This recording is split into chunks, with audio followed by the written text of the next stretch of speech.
Why do psychopaths in novels and films listen to Bach or Beethoven? Does this make violence beautiful or classical music evil, or is it more complex than that? My name is Beate Schirrmacher. I'm a literary scholar at Linnaeus University.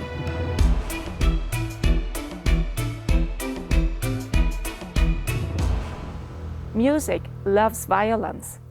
You surely have met with a bond between music and violence in fiction before, like when Hannibal Lecter listens to Bach or war helicopters attack to the sound of opera music. Why? Throughout history, music has been used to hurt and humiliate in Nazi concentration camps as well as in US prisons. But when artists introduce classical music into scenes of violence, they want to say something more. They use the bond between music and violence to convey complexity. Take, for instance, Clockwork Orange, a novel by Anthony Burgess adapted to film by Stanley Kubrick. Teenage hooligan Alex loves music, but he also loves to assault, rape, and even kill. To him, music and violence are like two sides of a coin. When he gets into prison, they treat him with aversion therapy so that every thought of violence now causes him pain. And then even music starts to hurt him.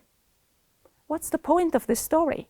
That music makes us bad? That even murderers have sensitive souls? Provokingly, the story never does explain. And this challenges our innate ambiguity and tolerance.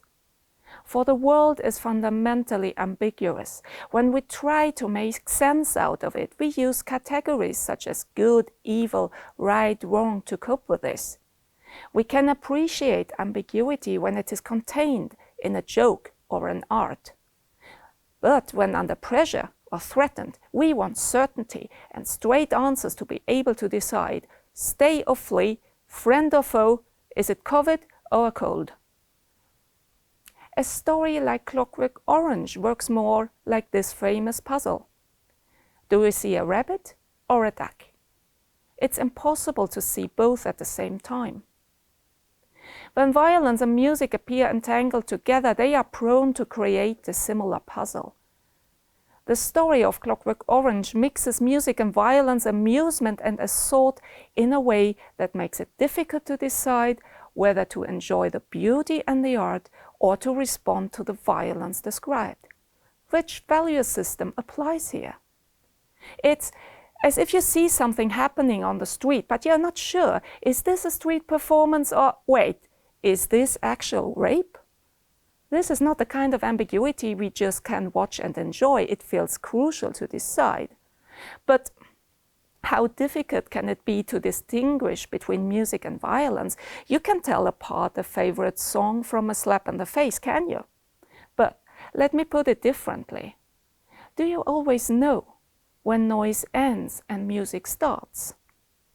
For instance, when you hear the music of a band like Einstürzende Neubauten, you might only hear noise, or you hear experimental music, depending on if you are a fan and, more importantly, if you are in control. If you have ever been disturbed by your neighbor's music, you know that the boundary between music and disturbing noise, between listening and exposure, is fluid. There is this special bond between the experience of music and violence because music literally touches us.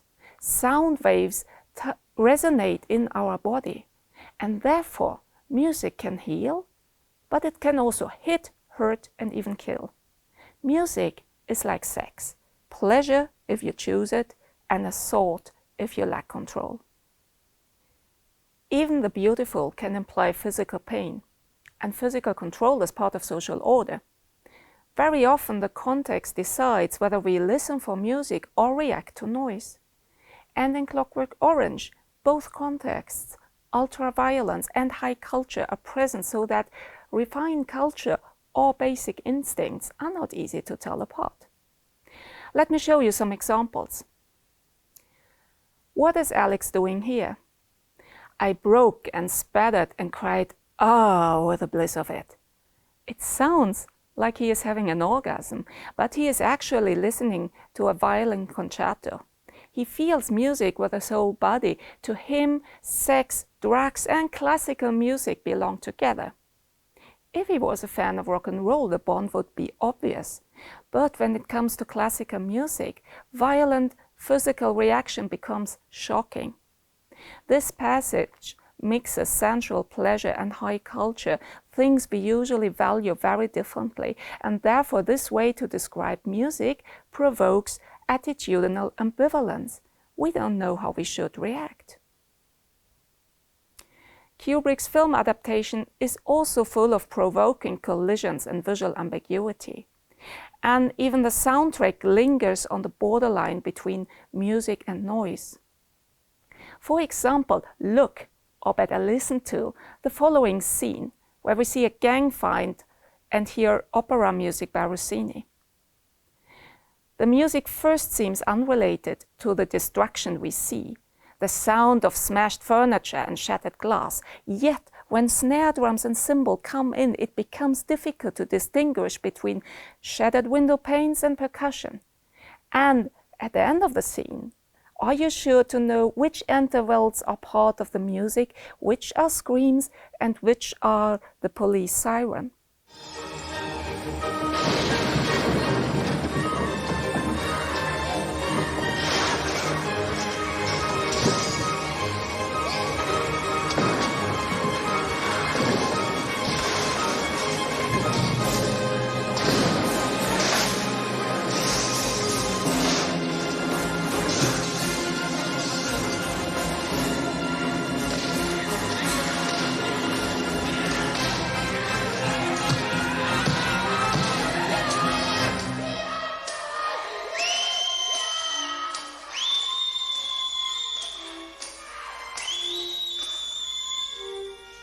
The police! Come on, let's go!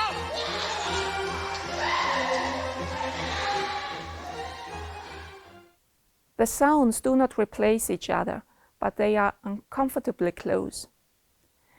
Both novel and film make it difficult to distinguish between music and noise, pain and pleasure, order and abuse. This is disturbing, as we usually perceive them as opposites, and it might feel as if a sorting machine in our head is stuck. That's why we notice it. In this and many other ways, Clockwork Orange uses ambiguous sounds and musical values to get us off balance. Even the sounds of language draw us into something we otherwise would object to. The novel is written in a fictional teenage slang, which is Russian-based and full of puns, and most readers understand the meaning of the words mainly through contexts. This makes the novel a great experience to read, but it also hides its violence. To Tolchok a Chalovik in the Kishkas doesn't make us react in the same way, like kicking a man in the guts. Finally, the fact that Alex loves Beethoven's Ninth Symphony means we can't help but chime into the familiar ode to joy, the lyrics of the famous choir finale.